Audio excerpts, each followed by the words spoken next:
بالشكل ده كده، وادي السالب اهو.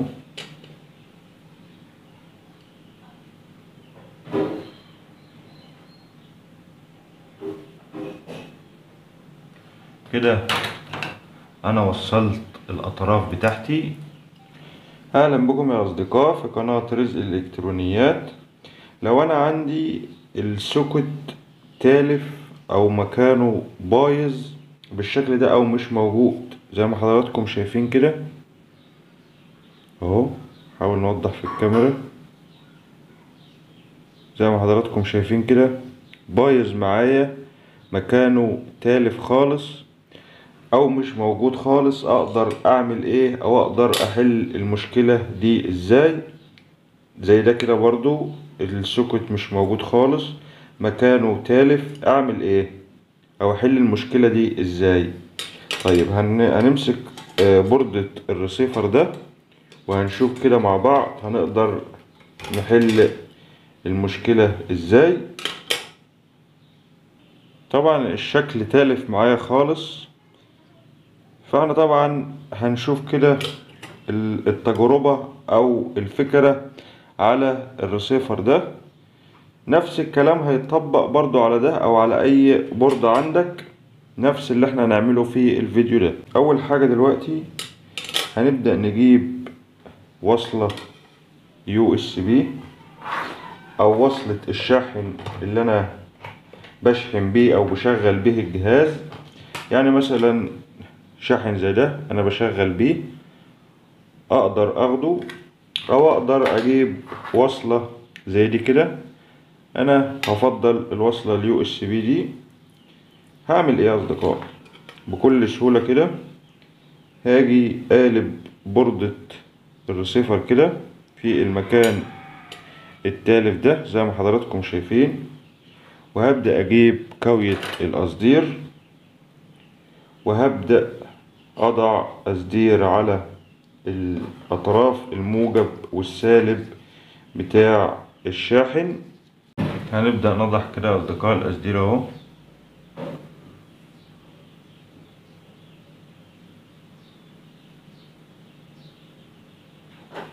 بالشكل ده، وهنجيب البوردة بتاعتنا.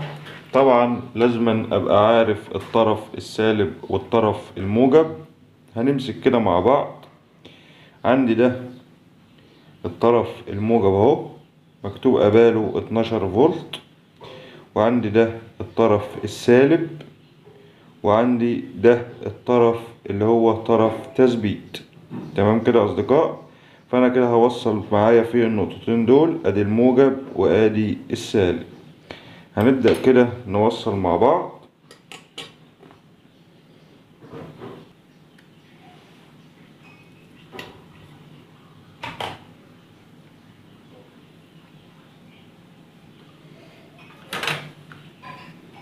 ادي الموجب اهو، نديها شوية قصدير الاول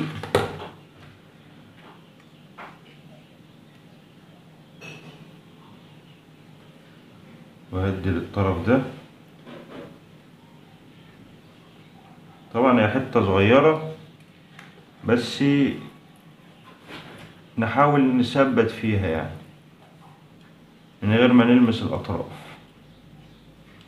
ادي الموجب اهو بالشكل ده كده، وادي السالب اهو.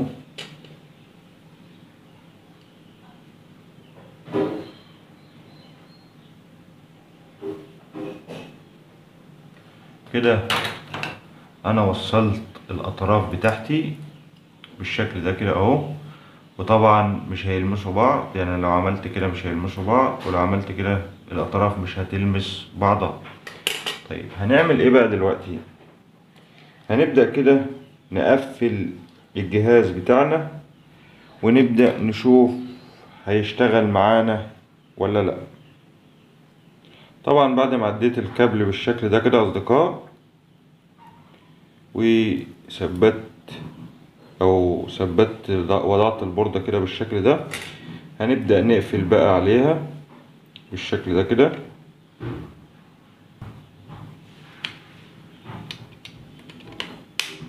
اهو بكل سهولة. وهنجيب طبعا الصامولة دي اللي بتقفل على التيونر بالشكل ده كده اهو. طبعا ده اصدقاء مش للريسيفر بس، لأي جهاز تقدر ان انت تطبق الفكرة دي، شاحن بقى، كشاف، صب صوت، اي جهاز تقدر ان انت تطبق فيه الفكرة دي. وهنبدأ كده نربط المسامير بتاعتنا بعد ما انتهيت من التربيط يا اصدقاء. ده كده الشكل بتاعنا اهو. طب ايه اللي انا عملته كده؟ انا كده السوكت بتاعي مش موجود او مكانه تالف او بايظ، انا كده حليت المشكله. انا كده مش محتاج السوكت ولا محتاج ان انا اركب سوكت. ازاي بقى؟ هقول لحضراتكم ازاي دلوقتي. هنجيب العدسه الاول بتاعه الريسيفر، ادي العدسه اهي. هنركب العدسه في مكانها بالشكل ده كده اهو. وهنبدأ نجيب الشاحن بتاعنا اللي بيغذي الريسيفر او بيشغل الريسيفر اهو بالشكل ده كده. وهبدأ اضع الوصلة اليو اس بي اللي انا لحمتها في الريسيفر. اصغر شوية،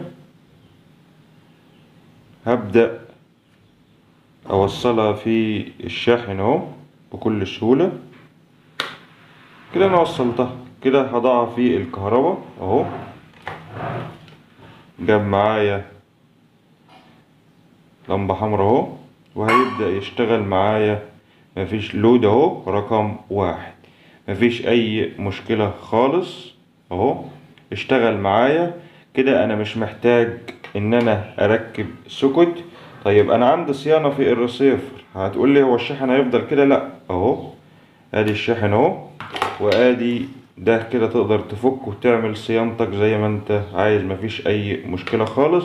يبقى الكابل ده مش هيضايقني في اي مشكلة او مش هيضايقني في اي حاجة. او في اي جهاز تاني لو الجهاز كبير شوية نقدر نضع الوصلة داخل الجهاز، لكن طبعا عشان الريسيفر محكوم معايا فانا مش هقدر اضع الوصلة بداخل الجهاز. فكده ده كده هتبقى شغالة معاك كده بالشكل ده كده، مفيش اي مشكلة خالص اهو. يبقى احنا كده قدرنا نحل مشكلة السوكت التالف او البايظ او اللي مش موجود اصلا. لو السوكت مش موجود اصلا اقدر احل المشكلة بتاعتي. بس كده ده كان فيديو اليوم. ارجو اكون قدمت معلومة بسيطة. لو استفدت من الفيديو ياريت لايك واشتراك في القناة وتفعيل الجرس عشان يوصلكم اشعار بكل جديد وبكل فيديوهاتنا الحصرية. شكرا ليكم واشوفكم في فيديو جديد.